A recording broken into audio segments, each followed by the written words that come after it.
কষাটা একদম তৈরি হয়ে গেল। আর এইদিকে চলো আমি চটপট করে ভাতটা বেড়ে নিই। আর আজকে ভাতের মেনুতে কি কি আছে দেখবে না চলো চলো দেখে নিই। প্রথমে আছে একটা মরিচ, আর এটা কিন্তু আমাদের নতুন গাছের মরিচ। আর এখানে গন্ধরাজ লেবু, পেঁয়াজ, আর এটা আছে একটা শাক দিয়ে আলু ভর্তা, এই যে কচু ভর্তা, এটা আলু ভর্তা, এটা পুঁই শাকের চচ্চড়ি, আর সাথে আছে আমড়ার চাটনি, আর এই যে ডিম কষা।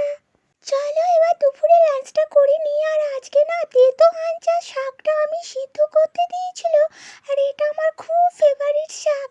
তো এই শাকটা খেলে শরীরের জন্য ভীষণ ভালো। আর দুপুরে লাঞ্চে এইরকম গরমে একদম যদি ঠান্ডা ঠান্ডা কুলকুল এরকম যদি আইটেম হয়, মেনু হয়, তাহলে তো চলার নেই কোনো কিছুই।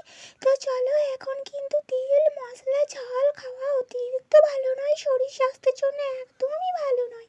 ওই জন্য হালকা পাতলা দেখো আজকে রেসিপি হয়েছে। আর আজকে রেসিপিটা কেমন লাগলো কমেন্ট করে জানাতে বলবে না কিন্তু। আর এইদিকে দেখো আমি একটু ডিমের পাতলা যে ঝোল হয়েছে সেটা আমি একটু নিয়ে নিলাম, আর সাথে একটা করে আলু দেওয়া আছে। আর আলুটা কিন্তু খুব সুন্দর সিদ্ধ হয়েছে।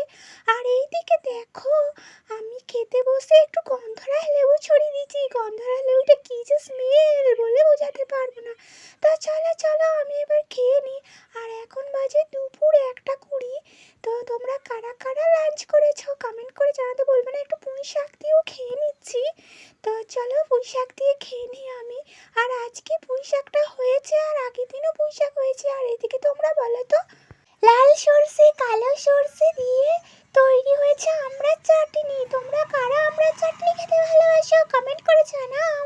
তো দেখো আমড়ার চাটনি কিন্তু আমি খুব পছন্দ করি না, মানে জাস্ট তৈরি করছে বলে খাচ্ছি। আমড়া যেটা আচার হয় সেটা আমার খুব ফেভারিট। তো যাই হোক, এখানে দেখো ডিমটা একটু খেয়ে দেখি কেমন টেস্টি হয়েছে।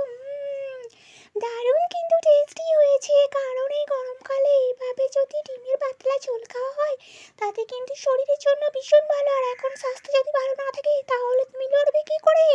তো তার জন্য স্বাস্থ্যকে আগে ভালো করে দেখা উচিত। তো চলো আমি এবার ডিমটা একটু ছাড়িয়ে নিয়ে ভাতের সাথে মেখে খাবো। তার জন্য আমি এর উপর দিক থেকে একটু গন্ধরাজ লেবু চেপে নেবো, কারণ গন্ধরাজ লেবু দিয়ে খেতে অনেকেই পছন্দ করে। আমি আগে একদম পছন্দ করতাম না, টকটক লাগতো। আর এখন এত সুন্দর স্মেল লাগে, আমার তো ভীষণ ভালো লাগে। মনে হয় যেন আমার এই স্মেলটার জন্য সব ভাত খাওয়া হয়ে গেছে, এইরকম মনে হয় দুপুরে লাঞ্চে। তো দেখো আমি একটু পেঁয়াজ নিয়ে নিচ্ছি। আর কয়েকদিন ধরে টানা নিরামিষই, এত নিরামিষে খাওয়ার পর আজকে একটু ডিমের ঝোল খেলাম, বেশ ভালো লাগছে। আর একটু কচু সিদ্ধ খেয়ে দেখছি। তোমরা বলো তো কচু সিদ্ধ খেতে কার ভালো লাগে? অনেকে বলে না গাঁঠি কচু ঝোল, তো অনেকে গাঁঠি কচু ঝোলও করে। তো আমাদের আজকে কচু সিদ্ধ হয়েছে। তো চলো আমি এবার ডিম কষা দিয়ে খেয়ে নিই একটু করে। তো আমি একটা যে মরিচ তুলেছি দেখতে পেলে, এই মরিচটা কিন্তু আমাদের নতুন গাছে হয়েছে। তো ভিডিওটা যদি ভালো লাগে তাহলে লাইক করবে, কমেন্ট করবে,